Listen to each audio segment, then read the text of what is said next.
Hi and welcome to another narration, presented by yours truly, Cryptids Roost.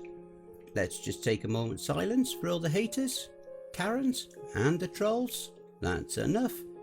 Be sure to check out the blooper reel at the end of the video, which is then followed by the end screen, where you will find more videos listed. So grab your coffee, sit back and enjoy the show. And don't forget, where fear is, happiness is not. The Appalachian Horror. This awesome story is written by Subaruligan. I grew up in southern Appalachia in western North Carolina, 30 minutes outside of the town of Asheville. The hills and hollows of the Appalachian Mountains are some of the oldest mountains in the world, with some of the rock formations dating back over 1 billion years. That quite literally means they were here before there were terrestrial animals. As with most things that have been on the earth a long time, there are inexplicable anomalies, both benevolent and malevolent. For example, the Brown Mountain Lights. Never in my life have I felt threatened or uneasy when witnessing them from wise man's view. They are neither good nor evil, they just are. On the benevolent side, sometimes when you walk through an abandoned old church up near mom and dad's property line, you can feel good, warm and happy energy. It's like that first warm day of summer when the sunshine is not too hot, but it's not cold. Well, this story is not about one such anomaly. It's about something that was definitely malevolent. About a decade ago, I was in night school up at AB Tech, going to school for automotive mechanics. I would go into class about 2 PM after I got off my part-time job, and I would end up getting home about 10:30 PM depending on traffic. Every night I drove the same road in my old 1973 W200 Dodge pickup.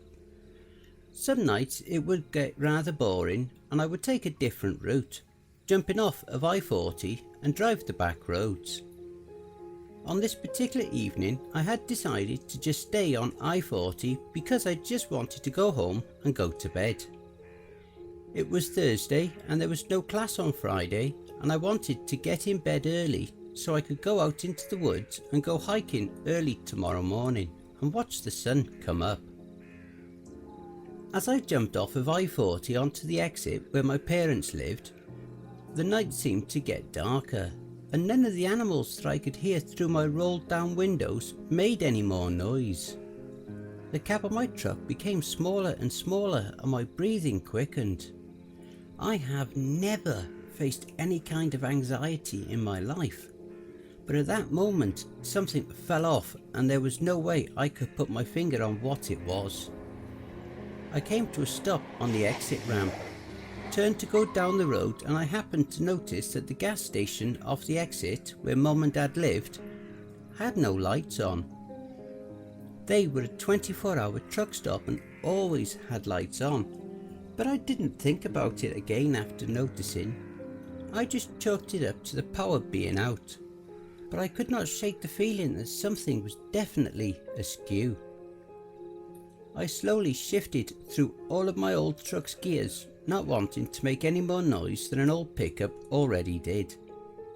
I leaned over my steering wheel to look up at the moon through the windshield, and there was barely any stars visible, which was way out of the ordinary. If you've ever been to Appalachia, primarily the sparsely populated areas where I'm from, you can see the Milky Way on clear nights. An absence of stars back home is only due to cloud cover or whatever in hell went on this particular night. As I rounded a particular sharp left-hand curve and chugged through a straight stretch before the next right-hander, I looked at the ancient decaying barn I always gazed at when riding that stretch of road, and thought about how long that thing had been here and how many advancements and civilizations it had seen. For the split second that my gaze wandered, a very large, sickly looking dog ran out in front of my truck, no more than 10 feet in front of me. Old Betsy was a good truck, but she didn't stop well. Thump! Thump! I heard the fence posts I had left in my truck bounce up out of my bed and then back into it as I slid to a stop. My first thought was, oh God, now I have to go tell these neighbours that I ran over their dog.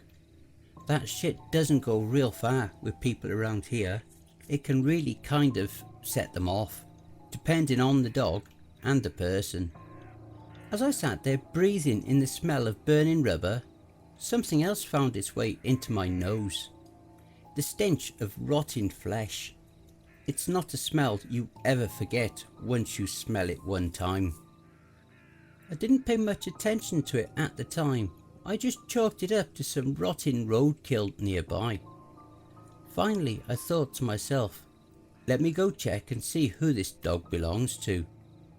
I pushed my clutch in, shifted to reverse, and as I looked in my rearview mirror, illuminated by the haunting glow of my reverse lamps, was the same dog. Only it wasn't on 4 legs anymore. It had stood up, like a man. A man well over 10 feet tall. Only then did it dawn on me that the front of my truck was every bit of 5 feet tall, and this dog was every bit of 5 foot tall at the shoulder, on all 4s.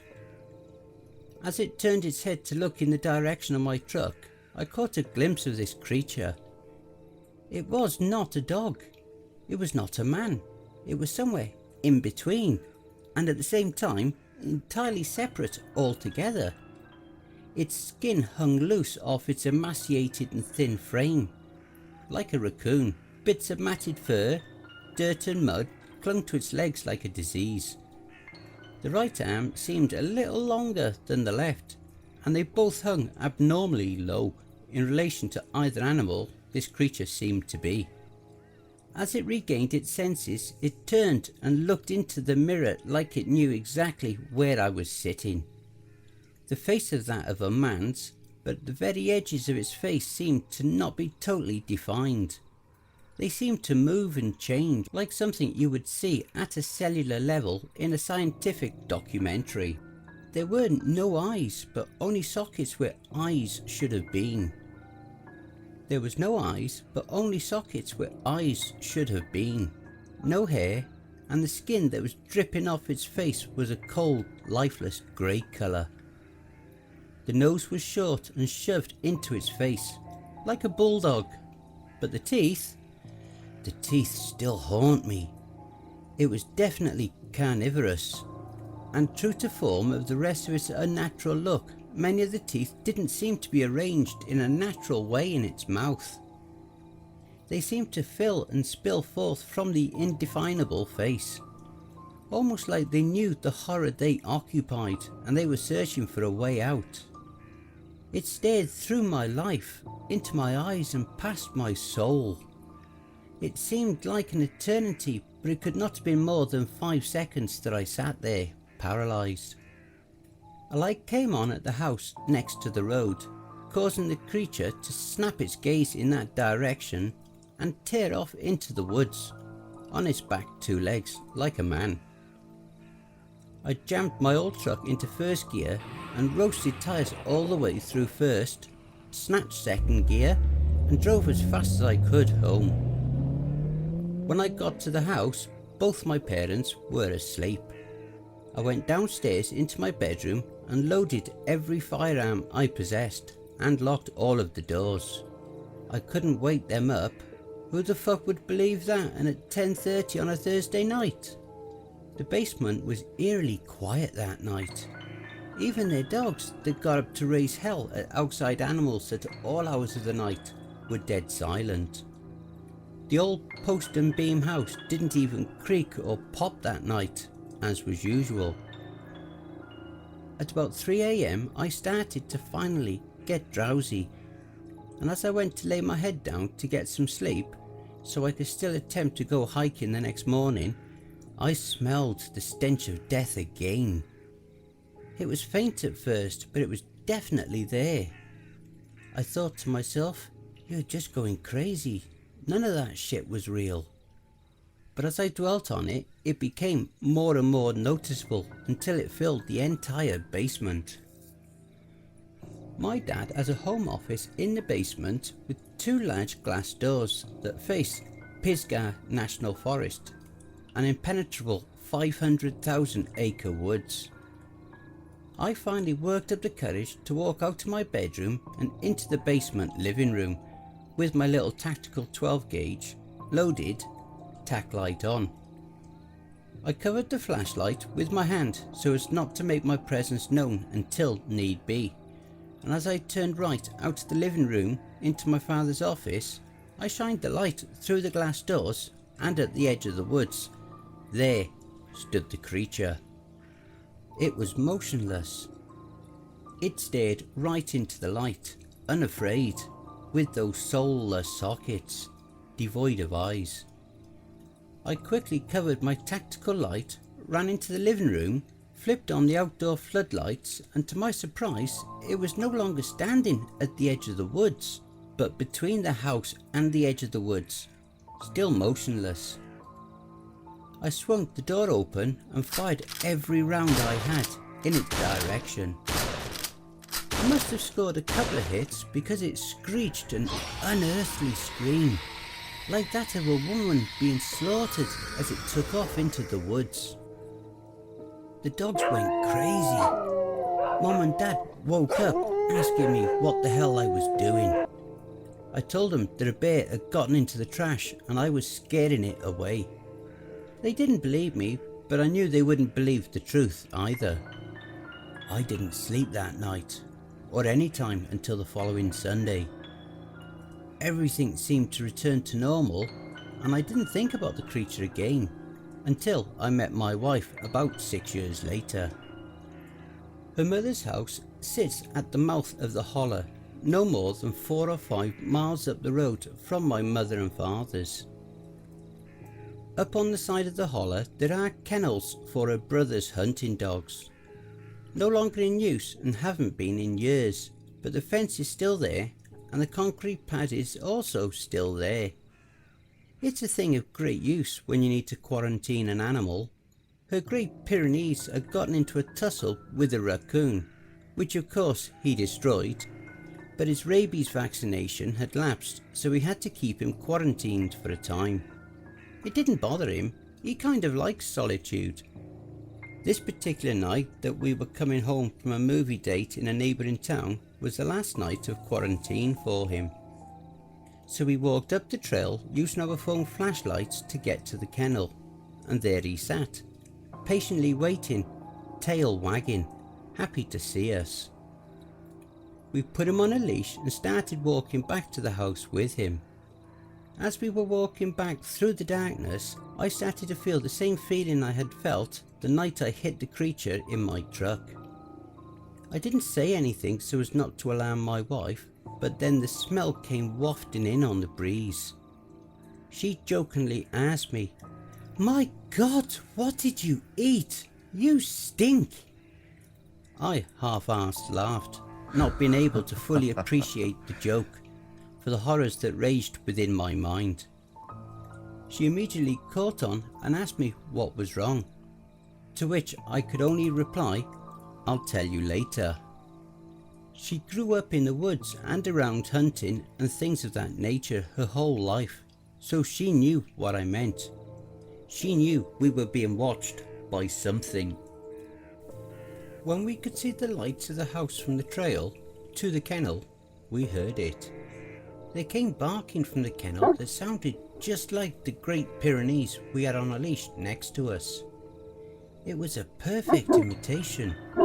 The Pyrenees, being a guardian dog, immediately sensed that something was wrong, and so he turned to face the danger, belting out deep barks and growls in that direction. I don't know if you've ever had to drag a 150-pound dog, but it sucks and is no easy task. I'm 6 foot tall and 240 pounds, and it was all I could do to get him back to the house. The barking never ceased the entire time we were running towards the house. In fact, it seemed to grow closer and closer, until it seemed it was coming from inside my own head. Her mother heard the commotion and flipped the floodlights on as we made it into the fence of the yard, and I caught a glimpse of something coming to a dead stop at the edge of where the lights reached, wheeling around and tearing off back into the darkness. My wife looks at me and goes, "You want to tell me what the fuck that was?" To which I replied, "Yes, let's go inside." I told her the story and she listened intently, hanging on every word.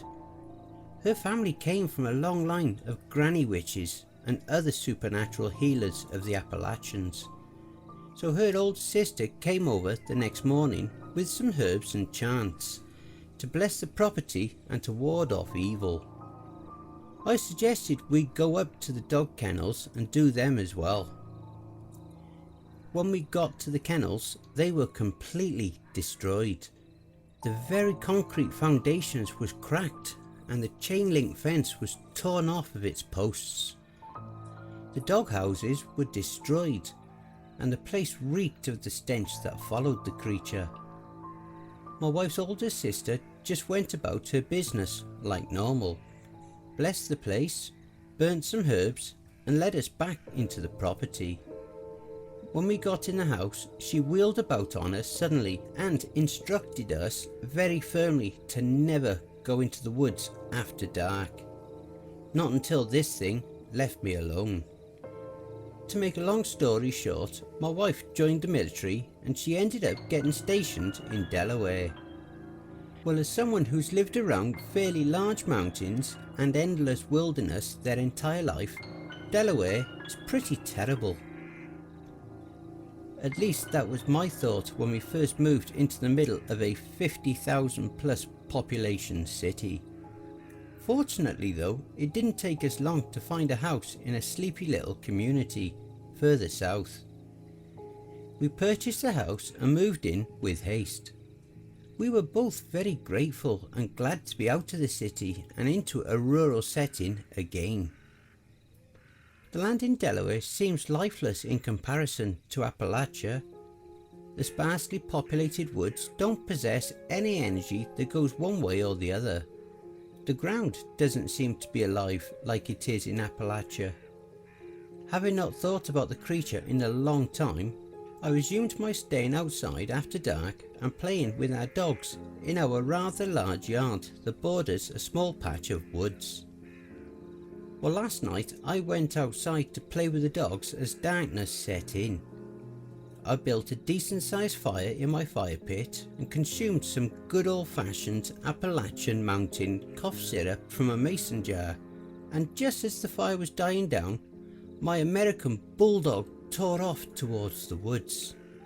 He has a habit of running off to go on adventures, so my immediate instinct was to chase him down in the yard and tackle him so he could not get away. As I tackled his 110-pound ass to the ground and threw him in a fireman's carry over my shoulders, I heard him begin to bark. Only the bark was not coming from him. The only sound coming from him was a deep rumbling growl, a noise I've never heard him make. It was a threatening noise. Something was definitely wrong, and as I ran with him on my shoulders back to the house, the stench of death again began to fill the air. The two other dogs must have caught wind of what was happening and met me at the back door, which I threw open, slammed shut, locked, and again loaded my firearms. How the hell could this thing have followed us 650 miles up here? As I flipped my floodlights on at the back of my house, several of the bushes and small trees at the forest's edge were still shaking, like something had just run through them. My dogs went crazy all night, barking and howling and attempting to get out the windows. I didn't sleep a bit, and I don't think I will for a while. I know for sure I won't be in the woods after dark ever again in my life. Not until this thing is gone. And I hope you all enjoy the blooper reel. Never in my life have I felt threatened or uneasy when witnessed a surely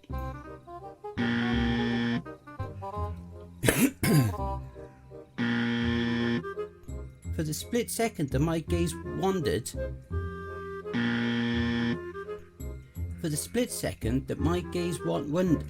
fucking hell. Only then did it. No hair, and the skin that was dripping off its face was. At about 3 AM,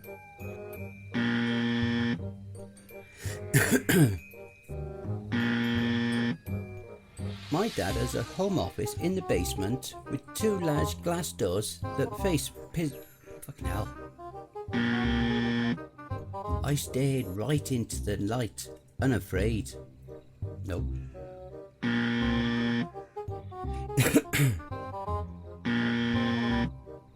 At least that was my thought when we first moved into the middle of a 5.